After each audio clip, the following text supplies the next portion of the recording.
My name is Jordan Heath Rawlings. I'm on a mission to help Canadians navigate their finances. Join me on In This Economy as I help you understand the systems behind your money problems so you can finally start thriving even in these unpredictable times. Listen to In This Economy at the Frequency Podcast Network or wherever you get your podcasts. Find your frequency. You're listening to a Frequency Podcast Network production. Toronto, Ontario, is many things. The center of the universe, the most annoying city in Canada, a city that desperately wants to be New York or London, but never quite gets there. Let's be real though, mostly, Toronto is one gigantic raccoon den with a few million people who happen to live there too. Toronto is now considered the raccoon capital of the world. Whether you like them or hate them. Annoyed. What do you do about it? Can't do a thing about it. So we got a call about raccoons being in a porch. Go. You guys are huge. The raccoon is going for a swim in our pool. What is going on here? A family of raccoons broke into the ceiling of this RBC branch on August 23rd. And no, they're not there to make a deposit. The people of Toronto take over Twitter with an outpouring of love for a dead raccoon. I could have played you 20 more of those clips, and I'm not kidding. Toronto is the city that created raccoon-proof garbage bins, and the raccoons then found a way into them. It is not a city at war with raccoons. It is a city that has already lost that war and has resigned itself to its fate. But it wasn't always this way. A century ago, raccoons were so rare in Toronto that people who encountered them didn't know what they were. Now, Torontonians wear raccoon-themed memorabilia and embrace the creature as the city's unofficial mascot. Because hey, if you can't beat them, and listen, Toronto really cannot beat them, you might as well join them. So how did this city get here? And where exactly along the way was this war actually lost?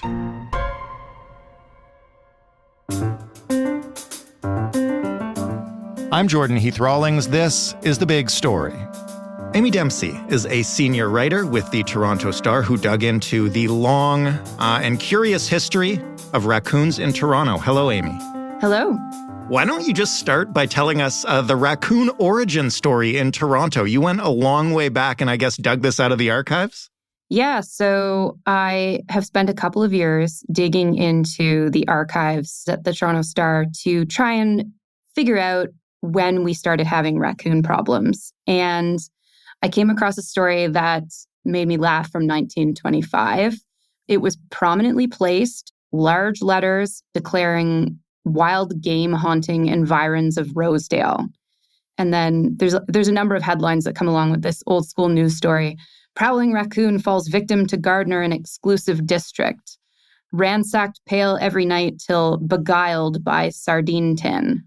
So when I saw that, I thought, okay, wow, this was a big enough deal to make the news in 1925. And what I learned is it was a big enough deal to make the news because we didn't really have many raccoons in the city at that time. And who among us has not been beguiled by a sardine tin? Those sardine tins. Very enticing. Listen, you took, as you mentioned, an incredible deep dive into the history and the archives of Toronto and raccoons. Let me just ask, why? Why did you want to do it? How did you do it? Well, it started when a few years ago, I became curious about Toronto's new green bins, the ones that were supposed to be raccoon resistant or raccoon proof. And when those green bins came out, the public was a little concerned that raccoons were going to be killed off, that there'd be no more raccoons left in the city. But I found at home that raccoons were getting into my green bin still. They were getting into the raccoon-proof green bin. And so I set out to figure out exactly how they were doing this. And I spent a wild summer recording raccoons in my backyard using a trail camera to figure out how they were doing it and to prove to the city that they were doing it, because the city at the time was saying, no, you probably just didn't lock the bin correctly. Right. They were blaming homeowners for these raccoon breaches. Anyhow, I at that time, while I was doing all that raccoon recording, I just started to think, how did we get here? How did we as a city come to have such a strange relationship with raccoons, loving them on the one hand, hating them on the other? But how did they come to play such a large role in our lives? And that's what prompted me to look into the history. When you look into that history, we take for granted now that raccoons are kind of pests and they will break into your garbage and they will leave messes. They might even break into your house. We can discuss all of that. Have they always been viewed this way, as this kind of wild pest from nature? Well, 100 years ago, they weren't considered a pest because they were sort of considered a novelty. It was a spectacle to see a raccoon in Toronto. When one did appear in the 1920s and the 1930s, you would see a couple of raccoons ending up trapped on a hydro pole. Or I found a story from 1935 where some boys called the fire department and police to rescue a cat from a tree, but the cat turned out to be a raccoon. And the police were so excited, they declared it the first raccoon in East York. It was like a treat to see a raccoon and a really exciting event. Of course, raccoons were here long before humans, but we built cities and pushed them out. At a certain point, though, what I found is raccoons looked into the city and wanted to come back. They liked what they saw here. How did it begin to go from the way you've just described it, like a curiosity and something to point out, to, hey, maybe these things are causing some problems in the city? Okay, so in the 1950s, we start to see a lot of news stories about raccoons. Raccoons have always made the news, okay? And I think that's because they're cute, they're curious, they get up to tricks, they like to vex humans. And so often they're making, the front page of newspapers. So in the 1950s, we see newspapers start to declare Toronto a raccoon town. Things they start doing, a raccoon broke into a hen house and murdered. It's the word the newspaper used at the time. Murdered a dozen chickens or 16 chickens. And neighbors went chasing it through backyards and captured it, but did not kill it, captured it and gave it over to the Humane Society.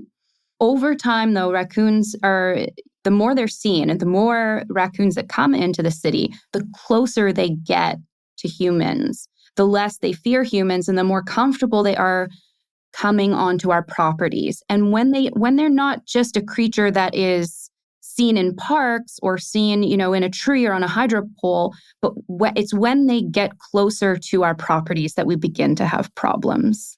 And this has kind of been referred to by yourself and many others as like a long-running war with the raccoons. And every notable war has famous skirmishes. So what happened at the Battle of the Row Houses? It seems like this was a turning point in Toronto's history with the raccoon. Yes. So in 1965, this ongoing incident in Little Italy on Clinton Street makes the news. There are 10 connected row houses on Clinton Street that share a 60-meter long attic. And, it's one of those spaces where it's not a real attic, it's just a small kind of crawl space. Mm-hmm. So humans can't get in there, but raccoons had clawed their way in, and the residents of those homes reported hearing noises that sounded like the Woodbine racetrack, fights and wild skirmishes in the middle of the night. And because humans aren't really used to encountering raccoons at that time, this is kind of terrifying for these residents and really disruptive to their sleep, of course. And they're afraid that these raccoons are going to fall through the ceiling into their homes. Prior to this time in Toronto's history, when a raccoon is found anywhere, the Humane Society would come out, capture that raccoon, and take it away. And that is how you, as a homeowner, dealt with your raccoon problem. Now, of course, we don't have that today. Nobody's going to come and take away our raccoons unless we pay them. But at this time in history, we start to see a shift. And the people from the Humane Society and all the authorities start to back away from having any involvement in raccoon problems. So these homeowners on Clinton Street feel helpless, and they are demanding the city do something about it. How does the city respond? I mean, the row house is a great example, but it's clear that there are increasing incursions going on. That's right. So in this case, because of, I think, the public pressure, the news story, whereas at first the Humane Society and the city had said, there's nothing we can do. We can rent you traps for, $10 and you can try to get rid of them yourselves. But, that's it. That's all we can offer you. But once this makes the news and a city councillor intervenes, the Humane Society sends an inspector, but this inspector is quite unsuccessful. He captures only one raccoon in 2 months, and the raccoons are just going into the attic, eating his bait of fish and chicken heads, but completely evading capture. So these are particularly smart raccoons. So this battle continues for something like 13 months. Now, I went back to Clinton Street and I couldn't find anyone who was around during the 1965 raccoon occupation to tell me what the outcome was. But I spoke with one resident who's lived there for more than 40 years, and she tells me they still have raccoons around, not in her house, though. My name is Jordan Heath Rawlings. I'm on a mission to help Canadians navigate their finances. Join me on In This Economy as I help you understand the systems behind your money problems so you can finally start thriving even in these unpredictable times. Listen to In This Economy at the Frequency Podcast Network or wherever you get your podcasts. Find your frequency. At what point do we know how many raccoons were in the city and how quickly the population was growing? I gather there have been several efforts over many years to try to get a sense of just how many raccoons live in this city. It has often been said that you can't count raccoons. And that is not really true. It just takes a lot of resources, a lot of human power, and a lot of money. And so we did count raccoons in the 1980s and 1990s. The Ministry of Natural Resources did that, but that was for a very specific reason. And it was because coming from the United States on its way to Canada was a huge raccoon rabies outbreak that was costing the US a ton of money, because rabies is fatal. If you get rabies and you don't get treated, you're going to die. And rabies treatment is really expensive. So the US was spending a ton of money on this. And Canada wanted to avoid a similar fate of having just a rampant rabies outbreak. Right. So we started a program to track the raccoon population and figure out how many raccoons there were, where they were living in the city and in the suburbs. All kinds of wild numbers, thousands and tens of thousands have been published in newspapers over the years. These are guesses. What one researcher found was there were 7 to 20 raccoons per square kilometer on average in Toronto. But in some neighborhoods, and this is key, I think, as part of our history, in some neighborhoods, the numbers were way, way, way higher. So 100 raccoons per square kilometer in some parts of Scarborough. Now, you can imagine how many raccoons that is, right? 100 per square kilometer would be like 150 raccoons living in the Annex, or 200 in Roncesvalles, or 400 in Riverdale. That would be a lot of raccoons. So you can see why these pockets of Toronto have an even more complicated relationship with raccoons than some other parts. In terms of that complicated relationship, how many people over the history of this battle have proposed less than humane measures, let's say, or have proposed just, getting rid of the raccoons? And those fights fascinate me because, they are a pest, but every time you try to talk about maybe eliminating them, you can't do that. There are many points in our history where raccoons have become a political issue. One was in 1975 when a city councillor from the beach named Dorothy Thomas stepped in and said, hey, should the city of Toronto take over the responsibility for managing the raccoon population? And she put forth a motion to council to see if this is something the city could do. And the price tag for that was going to be $52,000 plus, which was considered an enormous amount of money at the time. And that was just going to be the starting cost. So to be fair, it would have cost more. But what happened at the time was the Humane Society, didn't like this idea. Their view was, our job is to look after the welfare of animals.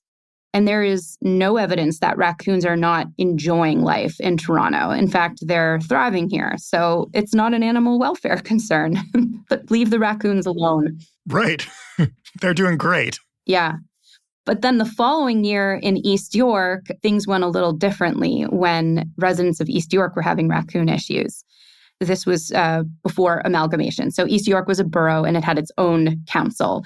And that council voted to kill off raccoons and skunks that were captured in East York. Residents would trap them and they would be brought in to be humanely euthanized. That was the decision. And that prompted outrage. Just so many letters to the editor, and some of them so amusing and so forceful, and very little support. And that surprised me. Yeah, that's what I want to get at, is like our relationship with these creatures in this city, in which that we can be endlessly pissed off by the mischief they cause, but there is a line that we will not cross in terms of doing actually anything that might eradicate the problem. And it's such an interesting thing for a city to wrestle with. It is. And what I found, too, is it's particularly interesting because in the United States, in cities like Chicago and Washington, D.C., that also have a lot of raccoons, it is very common to humanely euthanize what they would consider to be nuisance raccoons. So raccoons that get into your attic or raccoons that are on your property and damaging your property. In Toronto, that almost never happens anymore. We have animal removal experts here who will evict humanely raccoons from your home, get them out, but not take them away and not kill them. And I still don't know exactly why that is, but it's something about the people of Toronto that even though we have such a fraught relationship with raccoons, when it comes right down to it, we can't pull the trigger. You mentioned at the beginning, I think, that, it's almost become synonymous with the city. Like there's I'm sure you've seen all the merchandise, like the trash pandas have become kind of our mascot. You must remember the memorial for the dead raccoon. Oh, yes. Conrad, yes. That was his name. Okay, I'd forgotten that. But yes, he sat there, sadly, for days, right? Yeah, poor Conrad. That was during a time of a low staff time, I guess. The city of Toronto didn't get out quickly enough to remove Conrad, and so people created a memorial around his corpse. When you look back at all the reporting you've done for this, and you kind of look back through the ongoing skirmishes in the archive, from the row houses to the proposals to get rid of them, to the Humane Society being willing to step in, but not the city at various times, is there a point where it just sort of becomes obvious that, like, the raccoons have won this battle and it's kind of like their city now? Yeah, that's a good question. I think for me, the moment is after East York votes to destroy raccoons, and the headlines say East York declares war on raccoons. It's the backlash to that, and like the decisive backlash to it. I spoke to Alan Redway, a former mayor and council member in East York, and he originally voted for the killing of raccoons because so many residents had been complaining about, raccoon issues and property damage. But when the result of this motion came out and the public reacted, he changed his mind, and he ran for mayor that year on a promise to keep the raccoons safe, to not kill them, because the deluge of complaints that he got, nearly everybody, he said, was for saving the raccoons or preserving the raccoons. People just didn't want to kill them. So I think that's a huge turning point. And another one might be the raccoon-proof green bins, or supposedly raccoon-proof green bins. Right. For me, that was a moment where I kind of said to myself, you know what? I guess if you're going to live in the city of Toronto, you are going to have to find a way to be at peace with the fact that you're going to have raccoon issues at your home. The last question I want to ask is a practical one after all of this. Where does the city stand on raccoons now? What kind of resources are available for somebody who's listening to this and is like, you know what, this isn't funny. I have raccoons in my attic right now, or they live in a tree outside and they howl all night. Like, where have we landed with what someone right now in Toronto should do if they have a raccoon problem? Well, that's a very interesting question, because the answer will disappoint people. And it is that it's on you, buddy. Sorry to say. The city considers it a homeowner or property owner issue. It's up to us to deal with on our own. They provide some resources in terms of advice, like, for example, not leaving food out, not leaving things on your property that would draw raccoons to your property, like fruit-bearing trees or garbage or refuse. But you know what? In Toronto, in a city like Toronto, you cannot control what your neighbors do. We kept all that kind of stuff off our property, but the neighbors who live behind us let the raccoons live in their little garden box in the backyard and fed them. So we had raccoons, defecating on our tree for years. Oh, man. So in my personal view, after all this research I've done, I feel that the city should do more, and there should be a resource for people who have issues that they can't solve on their own when it becomes a neighbor issue. We need a Trash Panda hotline. Yeah, I do. Like 311, except just for raccoons. Well, New York City has a rat czar. Right. And I kind of think that Toronto needs a raccoon czar. I would run for that position, Amy. Me too. Thank you so much for this. As always, it's a pleasure. Thank you. Amy Dempsey, raccoon expert, senior writer at the Toronto Star. That was the big story. For more, including previous conversations with Amy, one of which featured, yes, a raccoon, you can head to thebigstorypodcast.ca. You can find us anytime on Twitter at thebigstoryfpn. If you're listening until the end of the show, that means you like this show. It means you may probably know about my new show made by the TBS team called In This Economy. It is a show that's like a version of The Big Story, but for your wallet, to help you navigate these, oh yes, unprecedented times. Anyway, if you like The Big Story, I promise you will like In This Economy. You can get it wherever you get your podcasts. If you have a money problem you'd like to share with us or with In This Economy, you can write to us via email, hello@thebigstorypodcast.ca, and you can call us and leave a message, 416-935-5935. Both The Big Story and In This Economy are available wherever you get your podcasts. Give them a listen, give them a subscribe or a follow or a rating or a review or whatever your podcast app suggests you might want to do. Joseph Fish is the lead producer of The Big Story. Robin Simon is also a producer. Sound design this week was handled by Ryan Clark, Christian Proholm, and Robin Edgar. Mary Jubrin is our digital editor. Stephanie Phillips is our showrunner. Diana Kay is our manager of business development. And I am your host and executive producer, Jordan Heath Rawlings. Thank you so much for listening. Have a wonderful weekend. We'll talk on Monday. My name is Jordan Heath Rawlings. I'm on a mission to help Canadians navigate their finances. Join me on In This Economy as I help you understand the systems behind your money problems so you can finally start thriving even in these unpredictable times. Listen to In This Economy at the Frequency Podcast Network or wherever you get your podcasts. Find your frequency.